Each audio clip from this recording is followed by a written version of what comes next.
बिस्मिल्लाहिर्रहमानिर्रहीम, अस्सलाम वालेकुम। आप देख रहे हैं मुझे मेरे यूट्यूब चैनल पर और मैं मुज़म्मिल अवान हूँ। सीनियर सहाफ़ी अरशद शरीफ साहब के कत्ल को 1 साल होने को है।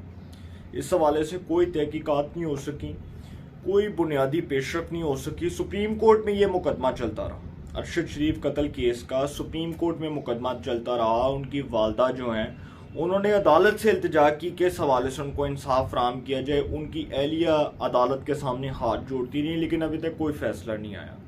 अभी तक मुलजमान तक की रसाई हासिल नहीं हो सकी, मुलजमान तक को ट्रेस नहीं किया गया।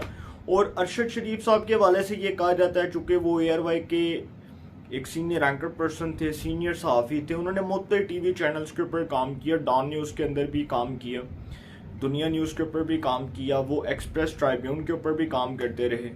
तो अरशद शरीफ साहब जो हैं उनके हवाले से कहा जाता है कि उनको लाइफ थ्रेट्स थे। पाकिस्तान के अंदर उनको कत्ल की धमकियां दी जा रही थी और उनको मशवरा दिया गया था कि आप पाकिस्तान से बैरून मुल्क चले जाएं, वहाँ पर जाकर अपनी ज़िंदगी बसर करें, पाकिस्तान में आपको बहुत से लाइफ थ्रेट्स हैं। तो अरशद शरीफ साहब जो हैं जी, उन्होंने बाहर जाने का जब फैसला किया, बैरून मुल्क जाने का फैसला किया, तो कहा जाता है कि उस वक्त चूँकि general Qamar Javed Bajwa chief of army staff थे, वो उस वक्त आर्मी चीफ थे, अफवाज पाकिस्तान के सरबराह के तौर पर काम कर रहे थे। और जनरल फैज़ हमीद जो हैं वो कोर कमांडर पेशावर थे। तो कहा जाता है कि जी इस्लामाबाद से पेशावर तक जनरल फैज़ की गाड़ी में वो बैठकर एयरपोर्ट तक गए और वहाँ से एयरपोर्ट से बैठकर वो दुबई गए। दुबई से उन्होंने कीनिया जाने का फैसला किया। अब यहाँ पर जो है ना कुछ शकूक व शुबहात बढ़ती हैं कि अरशद शरीफ साहब को वैसे कत्ल तो कीनिया में किया गया और उनके जिस्म के ऊपर भी तशद्दुद के निशानात थे, मुंह के ऊपर भी निशानात थे।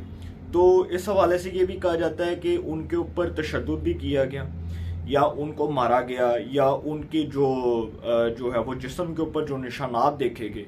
उसके बाद कुछ लोगों का ये कहना है, जो कुछ करीबी जो उनके सहाफ़ी थे, जो उनके करीबी रुफ़का में शुमार किए जाते थे, कि लग ऐसे रहा है कि शायद उनको एक प्री प्लान तरीके से मारा गया या प्री प्लान तरीके से कत्ल किया गया। वैसे तो अरशद शरीफ साहब जो है उनकी मौत एक शहादत है और उनको शहादत का रुतबा मिला। अल्लाह ताला उनको जन्नतुल फिरदौस में आला मुकाम अता फरमाए, उनके ख़ानदान को सब्र व जमील अता फरमाए, आमीन।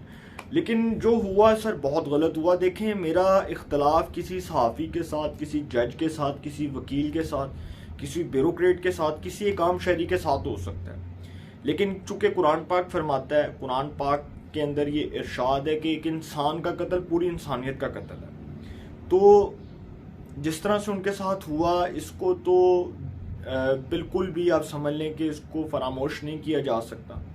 एक बड़ा अफसोसनाक वाक़या था। अरशद शरीफ जो था एक सहाफ़ी था, उसने पाकिस्तान में सहाफ़त की, इन्वेस्टिगेटिव जर्नलिज्म में भी उसका नाम था, तहकीकाती सहाफ़त के अंदर उसका बहुत बड़ा नाम था और उसने सहाफ़त के अंदर अपना नाम बनाया। इसमें कोई शक नहीं है कि अरशद शरीफ एक क्रेडिबल जर्नलिस्ट था। आप उसकी सियासत से, आप उसकी सहाफ़त से इख्तलाफ कर सकते हैं। मुझे इमरान खान की सियासत से 1000 दफ़ा इख्तलाफ है, लेकिन मैंने उस दिन भी अपने व्लॉग में फरमाया कि तारड़ ने बगैर सबूतों के, बगैर शवाहिद के जो प्रेस कॉन्फ्रेंस की और जो इमरान खान के ऊपर इल्ज़ामात लगाए वो गलत लगाए। मैंने उसको कंडेम किया, मैंने उसके ऊपर अफसोस का इजहार किया। तो इसी तरह अरशद शरीफ जो हैं जी, उनकी वालदा ने अब 5 लोगों को शामिल तफ्तीश करने का कह दिया है कि जी इन 5 लोगों से तफ्तीश कीजिए। उसमें इमरान खान साहब, इमरान रियाज खान साहब, मुराद सईद साहब, सलमान इकबाल जो एयरवाई के, वो क्या नाम है, वो जो सीईओ हैं एयरवाई के जो मालिक हैं, और फैसल वाडा साहब। अब इन 5 लोगों के बारे में कहा गया है, इनकी वालदा ने दरख्वास्त दी है और सुप्रीम कोर्ट में ये कहा गया है कि जी इमरान खान, मुराद सईद, सलमान इकबाल, फैसल वाडा और इमरान रियाज खान को शामिल तफ्तीश किया जाए। अब जब अरशद शरीफ साहब की शहादत हुई तो मुराद सईद, इमरान रियाज, ये जो दोनों थे, ये उनकी वालदा के पास जाकर कहते रहे कि जी ये हुकूमत ने किया है, ये फलां ने किया है, ये ऐसे हुआ ही है। हालांकि मुझे याद है कि इमरान रियाज खान साहब जो हैं, मैं उनको बहुत करीब से जानता हूँ। इमरान रियाज ने कभी आज तक अरशद शरीफ के साथ काम नहीं किया और अरशद शरीफ के मामले में इमरान रियाज के ऊपर ये इल्ज़ाम है कि वो पार्टी बने और वो पार्टी बनकर मुखालफत करते रहे हुकूमत की। लेकिन सर इतना आसान नहीं होता कि आप हुकूमत के रिट को चैलेंज करें। जब हुकूमत इक़्तिदार में होती है ना, तो उस वक्त वो किसी को नहीं देखती कि कौन सहाफ़ी है, कौन सहाफ़ी नहीं हैगा। इमरान खान के दौर में जो हुआ, मतीउल्लाह जान के साथ जो हुआ, अबसार आलम के साथ जो हुआ, नुसरत जवेद के साथ जो हुआ, इम्तियाज आलम के साथ जो हुआ, बहुत से सहाफ़ियों को अफेयर किया गया, बहुत से सहाफ़ियों को उठा लिया गया, अगवा किया गया। मतीउल्लाह जान साहब को उनके घर से अगवा किया गया। अबसार आलम को गोलियां मारी गई। असद अली तूर, उसके मामले में इल्ज़ाम है इमरान रियाज के ऊपर कि वो मुलव्वस थे, और इमरान रियाज के ऊपर इल्ज़ाम है और 2-3 सहाफ़ियों के ऊपर और इल्ज़ाम है कि असद अली तूर को मार पड़वाने में इनका रोल था, और उसमें ऐसे सहाफ़ी भी हैं जिनका मैं नाम नहीं लूँगा। तो सर उसमें इमरान खान की हुकूमत में कुछ ऐसे लोग भी थे जिनके बारे में शाहिद मैतला ने इंटरव्यू देते हुए ये चीज़ें जो हैं वो इंकशाफात के तौर पर सामने रखी। और जब वो शाहिद मैतला ने इंटरव्यू दिया तो वो शाहिद मैतला को जब इंटरव्यू दिया जनरल कमर जवेद बाजवा ने, तो जनरल कमर जवेद बाजवा ने बताया कि हमने इन सहाफ़ियों को इस्तेमाल किया, हमने इन सहाफ़ियों को इस तरह से इस्तेमाल किया कि हम इनको फील्ड वर्क के ऊपर लगा देते थे और हम इनको कहते थे कि ये हमारे लिए काम करेंगे। कुछ ऐसे सहाफ़ी थे जो बाकायदा तौर पर GHQ के लिए काम कर रहे थे, और उनमें से खैर सलमान इकबाल के चैनल में से वो 2-3 हैं ऐसे लोग जिनके ऊपर ये इल्ज़ाम है। अब ये इल्ज़ाम कोई जुठला तो नहीं सकता, लेकिन सर जिस तरह से इमरान रियाज इस केस में पार्टी बने और मुराद सईद ने जिस तरह से डिस इन्फॉर्मेशन फैलाई, तो अब उनकी वालदा को इस बात पर बड़े शकूक व शुबहात हैं कि ये लोग जो है ये डंडी मार रहे हैं। जब अरशद शरीफ का कत्ल हुआ था, जब अरशद शरीफ की शहादत हुई थी, तो उस वक्त भी इस तरह की कुछ कड़ियाँ मिल रही थी करीब से, और कहा जा रहा था कि जी कुछ ऐसे लोग हैं जो इसमें इन्वॉल्व हैं। और प्रैक्टिकली अगर आप इस चीज़ को, पूरी चीज़ को एनालाइज करें, तो मैं अपने सहाफ़ती तजर्बे को सामने रखकर इतनी बात ज़रूर कर सकता हूँ, और बड़े वसूख के साथ और बड़े यकीन के साथ कर सकता हूँ कि जो शख्स आपके कान में आकर इधर की बात उधर की बात इधर आकर करेगा और इधर की बात उधर जाकर करेगा, इसका मतलब वो इंसान ना सिर्फ दोगला है बल्कि वो किसी केस में मुलव्वस है। इसका मतलब कि उसका जो किरदार है वो मशकूक है।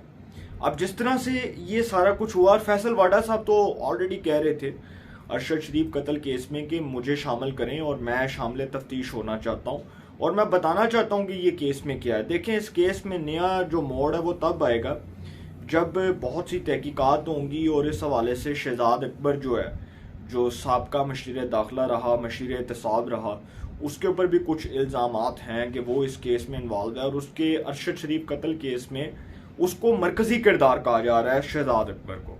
तो अब देखते हैं जी इसमें क्या होता है। लेकिन जिस तरह से ताकतवर शख्सियत के बारे में कहा गया कि जी कीनिया में एक ताकतवर शख्सियत थी और अरशद शरीफ जो है उसकी लाइफ को थ्रेट्स थे, और कीनिया के अंदर उसको अरशद शरीफ की लोकेशन कैसे पता चली, वो वहाँ तक कैसे पहुँचा, उसको वहाँ तक रसाई कैसे मिली, अरशद शरीफ को कैसे मरवाया गया या मारा गया, ये जब चीज़ें होंगी, जब फ्रांसिक होगा, जब तमाम तर शवाहिद कौम के सामने आएंगे, तो सर ये केस इमरान खान के गले की हड्डी बन चुका है।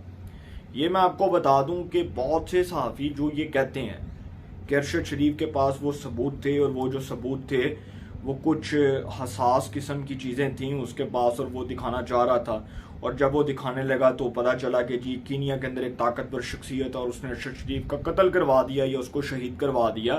तो सबूत मिटाने के लिए जो है ना ये सारा कुछ जो किया गया, हो सकता है कि इस बात में कोई सदाकत हो, कोई सच्चाई हो, क्योंकि जिस तरह से डॉक्टर इमरान फारूक कत्ल केस में आप देख लें कि एक नया मोड़ तब आया था जब पता चला कि जी डॉक्टर इमरान फारूक अल्ताफ़ हुसैन के हवाले से कुछ अहम इंकशाफात करने जा रहे हैं और मीडिया के सामने कुछ चीज़ें रखने जा रहे हैं, तो उनको कत्ल करवा दिया गया। और उनकी जो एहलिया थी उनके सामने जो रंडी रोना रोता रहा अल्ताफ़ हुसैन, जिस तरह उसने ड्रामा रचाया, और सबको पता है कि उसमें इन्वॉल्व था अल्ताफ़ हुसैन, सबको पता था कि उसमें अल्ताफ़ हुसैन डायरेक्टली इन्वॉल्व है, और अल्ताफ़ हुसैन के ऊपर ये इल्ज़ाम था कि अल्ताफ़ हुसैन ने उसको डॉक्टर इमरान फारूक को कत्ल करवाया, जिस तरह से भी करवाया, लेकिन वो एक इल्ज़ाम तो था। अब जो हरकतें इमरान खान साहब ने 9 मई वाली की हैं, इस पर तो वैसे देखा जाए तो मार्शल लॉ लग सकता था, लेकिन आर्मी चीफ ने बड़े सब्र व तहम्मुल का मुजाहरा किया, बुर्दबारी का मुजाहरा किया, और सब्र से काम लेते हुए, उन्होंने हौसले से काम लेते हुए, इस्तकामत से काम लेते हुए, उन्होंने पाकिस्तान के वसी तर मुफाद को सामने रखते हुए मुल्क में जमहूरियत को बुलंद किया, मुल्क में जमहूरियत को जो है वो एक आप समझ लें कि जमहूरियत को सपोर्ट किया, और जमहूरियत के साथ खड़े हुए इस मुश्किल वक्त में, जबकि बहुत कुछ हो सकता था। जो 9 मई के वाक़यात हैं, जिस तरह से इमरान खान साहब जो हैं उन्होंने एक बनाया हुआ था, एक प्लान बनाया हुआ था कि जी मार्शल लॉ लग जाए। और वो आपको याद है ना कि वो महाजबीन नून और राफिया तारिक जो 2 खवातीन, उनके दरमियान बात हो रही थी कि कमबख्त मार्शल लॉ भी नहीं लगाते। तो कमबख्त मार्शल लॉ इसलिए नहीं लगाते क्योंकि बड़ा शौक था मार्शल लॉ के कि किसी तरह हुकूमत ख़त्म हो जाए। तो सर इमरान खान का किरदार जो है वो हर केस में मशकूक है। अरशद शरीफ केस में, 9 मई के वाक़यात में, उसके बाद करप्शन केसेस में, अलकादे ट्रस्ट करप्शन केस में, तो इमरान खान साहब जो हैं उनके ऊपर बिजलियां गिर चुकी हैं। उनकी जमात अब हो रही है ख़त्म। ये जो इमरान खान का लाडलापन था, जब तक वो फैज़ हमीद और बाजवा साहब बैठे थे तो तब तक उनको सपोर्ट थी, इदारों के अंदर से उनको सपोर्ट किया जा रहा था, तब उनको ये नहीं लगता था कि ये न्यूट्रल्स हैं। आज वो चुके इसलिए लोगों को न्यूट्रल कहकर मुखातिब करते हैं क्योंकि उनकी सपोर्ट ख़त्म हो गई। उनको हाथ पर पकड़ कर चलना सिखाया गया, उनको पकड़ कर वज़ारत उज़्मा की कुर्सी पर बिठाया गया, जिसके वो काबिल भी नहीं थे। 1% भी, मैं कहता हूँ आधा फीसद भी वो काबिल नहीं थे कि वो वज़ीर-ए-आज़म बनते इस मुल्क के। लेकिन फिर भी उसके बावजूद उनको इतनी मेजर सपोर्ट मिली इदारों के अंदर।